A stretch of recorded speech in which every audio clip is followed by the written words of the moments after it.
16 साल का डेट है। बाद में बाद में आप डिटेल ले लो, उसके बाद उसको और उधर से आप आए कुछ कर नहीं सकते, ले लेके वेरीफाई कर लीजिए भाई कहीं ना कहीं एडमिटेड तो नहीं है। आज तो सत्तर करने का गया हूँ तो मेरी रिचार्ज नहीं है, इधर टाइम लगा छुट्टियाँ ही है, बच्चे खबर है कि ये जाना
जैसा आप सब जानते हो और आपने रिपोर्ट भी किया है, एक असाधारण आपदा थी ये, प्राकृतिक आपदा।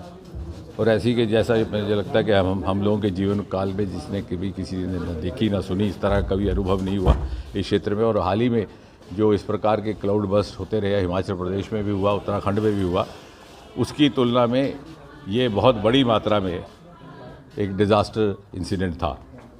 और सबसे पहले तो बधाई के पात्र है वहाँ के स्थानीय लोग, क्योंकि जिस तरह से ये अचानक हुआ, टुक एवरीबॉडी बाय सरप्राइज़।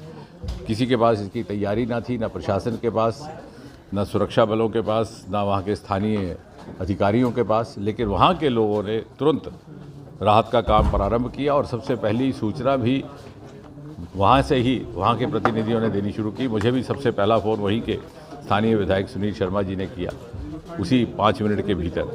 और उसके बाद जो जिस प्रकार की सेवाएं और रेस्क्यू ऑपरेशंस एक मिला जुला होल ऑफ गवर्नमेंट कॉन्सेप्ट के साथ हुआ है, वो मुझे लगता है देश भर के लिए अपने आप में उदाहरण रहेगा।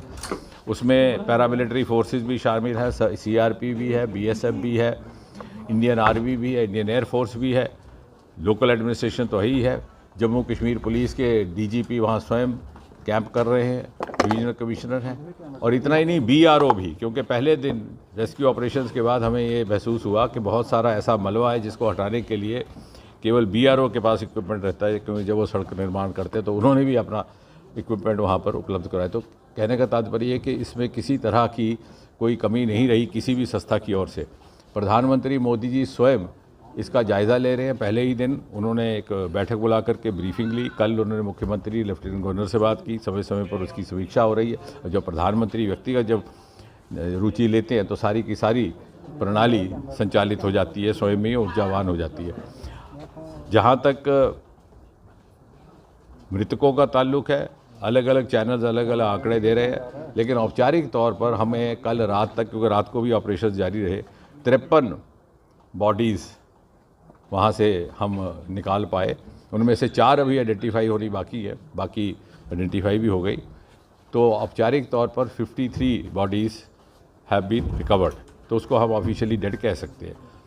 लेकिन खुदा ना खास्ता कितनी दबे हुए अभी, क्योंकि जहाँ पर वो लंगर का पंडाल था उसमें भी हो सकता है कि 100-200 से अधिक हों, क्योंकि उस समय जब ये आपदा हुई है तो लगभग 1500 से 2000 लोग वहाँ पर थे।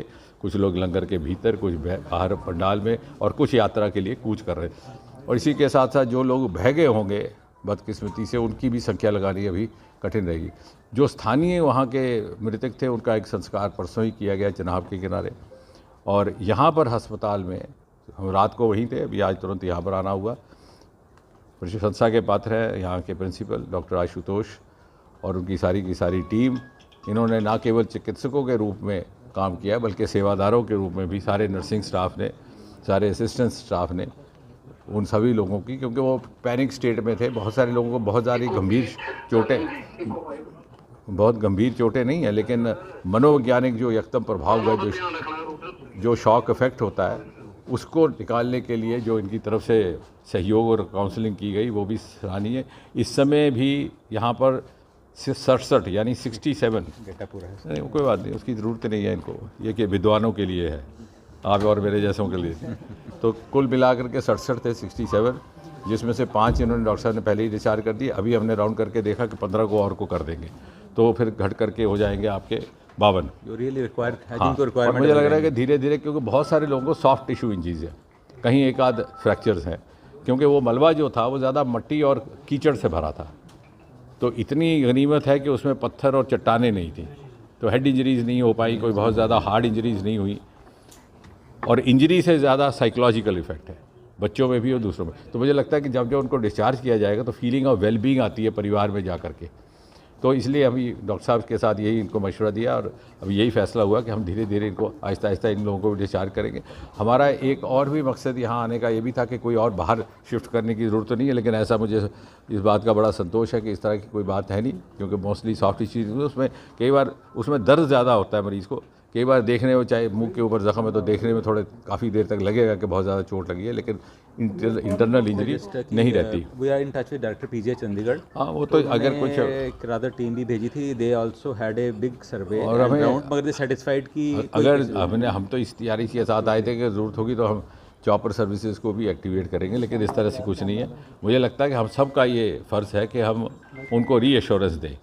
अब जो चले गए उनकी भरपाई तो हो नहीं सकती, जो बह गए पता नहीं उनकी क्या संख्या है।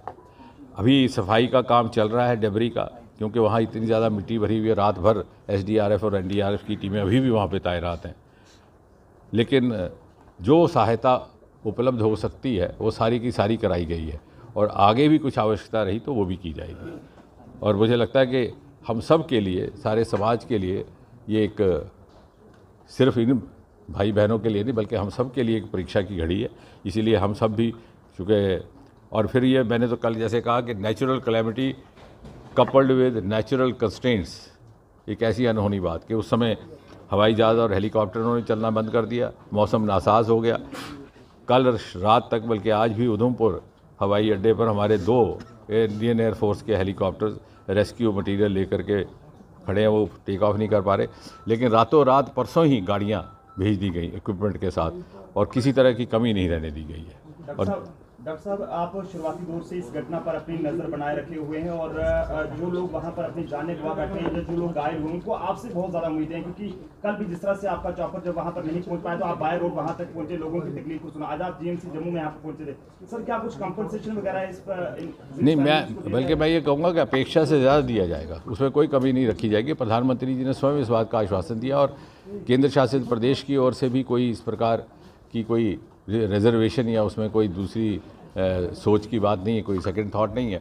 केंद्र की ओर से और सभी विभागों की ओर से जितनी सहायता चाहिए होगी, बल्कि मैं अभी डॉक्टर साहब के साथ राउंड लगा रहा था तो मैंने देखा कि बहुत सारे मरीज़, मैंने डॉक्टर साहब से कहा कि इत्तेफाक से मैं भी इनकी बरादरी का हूँ, तो मैंने कहा ये कुछ ऐसे बच्चे हैं जो आए तो यहाँ चोट खा कर हैं, लेकिन उनमें खून की कमी है, हीमोग्लोबिन कम है, तो इसका भी इलाज साथ साथ किया जाए। तो बल्कि हम उनकी भरपूर जिम्मेवारी लेंगे। साथ ही साथ आपको ये भी बता दूँ कि सांसद होने के नाते आज से हमारा एक हेल्प डेस्क रहेगा, क्योंकि हमारा पार्लियामेंट्री ऑफिस है यहाँ पर गांधीनगर में, एक ऑफिस हमारा कठुआ में, एक ऑफिस उधमपुर में। एक हम हेल्प डेस्क डॉक्टर साहब से बात की है, इनकी अनुमति से हमारे 2 वॉलंटियर हमारे गांधीनगर पार्लियामेंट्री ऑफिस के यहाँ पर रहेंगे हर समय मौजूद।